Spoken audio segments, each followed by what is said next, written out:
Shalom saudaraku yang terkasih dalam Kristus Yesus, kita kembali akan membaca dan merenungkan kebenaran firman Tuhan pada hari ini. Mari kita berdoa. Kami bersyukur kesempatan yang Kau berikan, kami mau membaca dan merenungkan firman-Mu. Pimpin kami Bapa sehingga firman-Mu menjadi rema. Dalam nama Yesus kami berdoa. Amin. Yang menjadi perenungan firman Tuhan bagi kita hari ini, Bapak Ibu yang dikasihi dalam Kristus Yesus, terambil dari Roma pasal 12 ayat 12.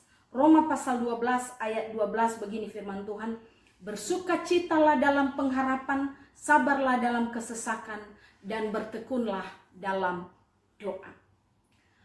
Doa adalah nafas hidup orang percaya, bukan hanya slogan, tetapi benar adanya karena manusia itu terbatas. Sedangkan Tuhan adalah Maha Kuasa yang mampu melakukan apa saja sesuai kehendaknya. Umat harus memiliki keyakinan tersebut sehingga tidak ada alasan untuk tidak berdoa. Doa ini adalah berbicara kepada Tuhan. Maka kita bisa melihat berbagai bentuk dan ekspresi manusia untuk berdoa. Bisa berisi puji-pujian sebagai rasa syukur. Bisa juga dalam bentuk permohonan atau permintaan. Dan bisa dalam bentuk keluh kesah, curhat kepada Tuhan atas apa yang terjadi dalam hidup. Dan berdoa juga bisa menjadi alat untuk bertanya, meminta tuntunan, dan lain sebagainya. Apapun bentuk, apapun isi, bahkan apapun ekspresi dari doa, yang harus disadari betul oleh seorang pendoa adalah ketika berdoa, seorang pendoa sedang berhadapan dengan Tuhan dan bukan manusia. Oleh sebab itu ada 3 hal yang menjadi aspek penting yang tidak boleh diabaikan ketika berdoa. Yang pertama, keyakinan akan kemahakuasaan Tuhan. Kesampingkan dulu Bapak Ibu kemungkinan Tuhan tidak mengabulkan doa-doa kita.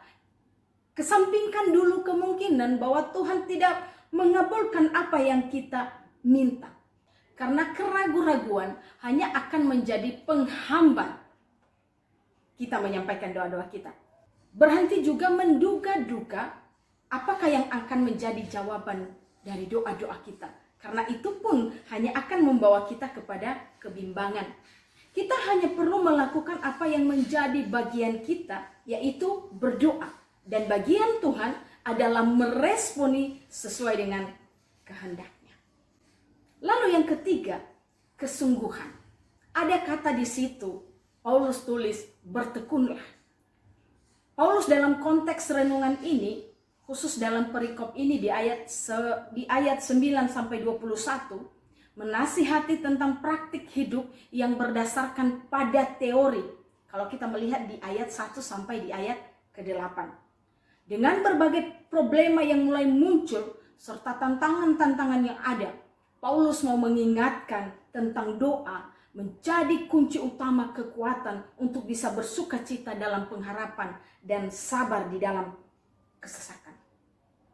Maka kesungguhan dalam berdoa itu sangat penting Bapak Ibu.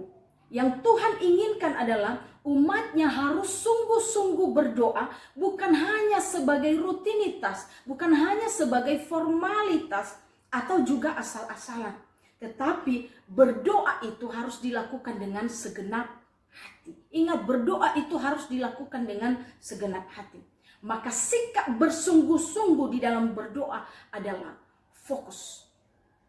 Pikirannya terfokus pada Tuhan dan bukan pada hal lain atau di tempat lain. Lalu yang ketiga adalah continue. Berkelanjutan, terus-menerus tanpa henti. Lagi-lagi kalau kita melihat kata bertekunlah, membawa kita pada aspek yang ketiga ini, yaitu berkelanjutan. Tidak berhenti begitu saja, tidak musiman. Ketika Tuhan belum memberi jawaban, tidak perlu kecewa. Atau ketika jawaban Tuhan tidak sesuai dengan apa yang kita minta, juga tidak pernah bosan karena bertahun-tahun isi doanya hanya itu-itu saja. Kita mengingat perumpamaan Yesus tentang hakim yang lalim di Lukas pasal 18 ayat 1 sampai 8. Jadi apa yang mau dikatakan di sini? Paulus sedang mengajak jemaat untuk tidak menyerah kepada konflik yang pahit, tetapi bertekun dan positif dalam menggapai penyelesaian. Ketika dunia tidak lagi memberikan harapan yang baik kepada manusia, kita diminta untuk tetap bersuka cita. Kita diminta untuk tetap sabar dan senantiasa tekun dalam doa, sehingga kita tidak jatuh di dalam keputusasaan. Yang paling terakhir menutup renungan firman Tuhan ini, Bapak Ibu, berdoa merupakan saat di mana anak berhubungan dengan bapaknya. Berdoa adalah saat di mana anak sedang berkomunikasi dengan bapaknya. Seorang anak mau bercerita kepada bapaknya karena si anak yakin bahwa bapaknya tahu memberi yang terbaik kepada anaknya. Bapak tidak pernah mengecewakan, Bapak tidak pernah mencelakai anak-anaknya. Tidak peduli betapa beratnya beban hidup kita.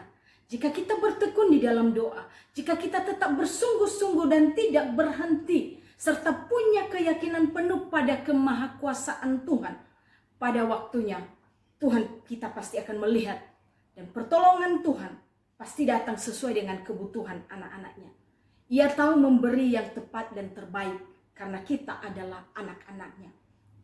Layaknya orang tua yang mengasihi anak-anaknya, demikianlah Tuhan mengasihi kita. Tuhan Yesus memberkati. Mari kita berdoa.